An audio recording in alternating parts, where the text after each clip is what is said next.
el tono que está registrando. En cualquier caso, va a ser enseguida, pero antes, como siempre, hasta ahora, a las 3 de la tarde, comenzamos la sección de análisis de la tarde, donde vamos a analizar un poquito más en detalle algunas de las principales noticias del día o algunas de las principales claves, ¿no?, de la jornada de hoy, de miércoles. Bueno, vamos a comenzar ya con una de las noticias con las que hemos amanecido esta mañana. Golpe de Estado en Gabón, un país en el centro de África, en la costa oeste, antigua colonia francesa, que ha sufrido, como les decía, un golpe de Estado en las últimas horas por parte de los militares del país. Seguramente este golpe de Estado, o esto de golpes de Estado en general en África, les suene mucho, y es que, por supuesto, pues este verano hemos tenido otro también allí. Hace solo unas semanas teníamos el golpe de Estado de Níger. Pero también hay que decir que es el 9º golpe de Estado en solo 3 años en la África subsahariana. Desde 2020, 9 golpes de Estado en esta zona africana. Pero en este golpe de Estado hay algo que subyace y que es diferente al resto. Gabón es un país de la OPEP, la Organización de Países Productores de Petróleo. Claro, acaban de realizar un golpe de Estado sobre un país que tiene mucho petróleo, tanto es así que pertenece a la Organización de Países Productores. Fíjense en estos datos que les vamos a dar enseguida de lo que es Gabón, las cifras de lo que es este país del centro de África. Vamos a profundizar un poquito más en esos números. Another blow to France as one of its puppets has been overthrown by a coup.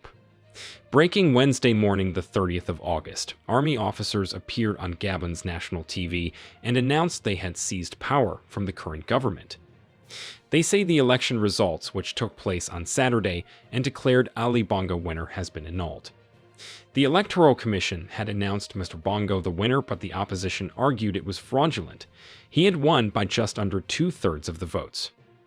His family has been in power for over 53 years, and this coup would bring an end to their rule, which many believe to have been placed by France, so that they can continue controlling the countries even after their independence.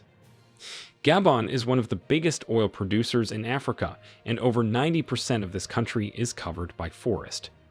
It is one of 14 countries that still pay colonial taxes to France, while its citizens remain poor despite its riches in natural resources.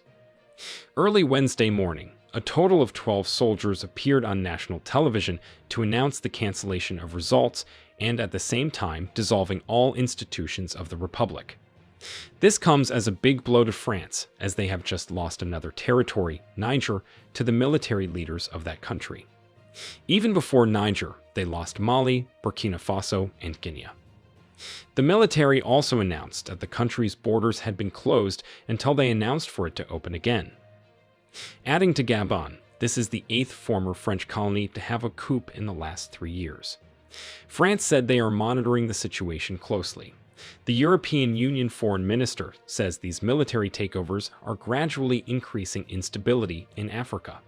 He also added that it is a very big issue for Europe.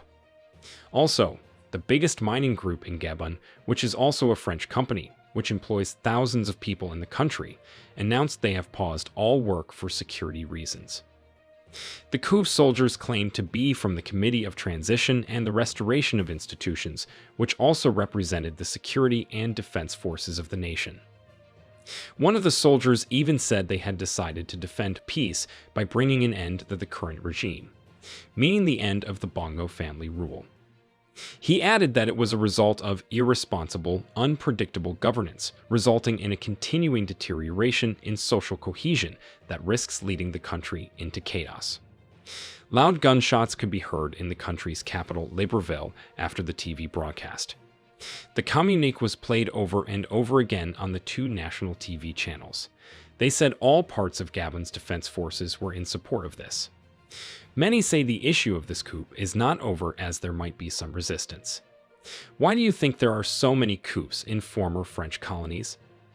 After the soldiers' announcement, they never made mention of the whereabouts of Ali Bongo.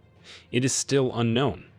Internet access was even suspended after the elections on Saturday for security reasons, but was immediately restored after the takeover.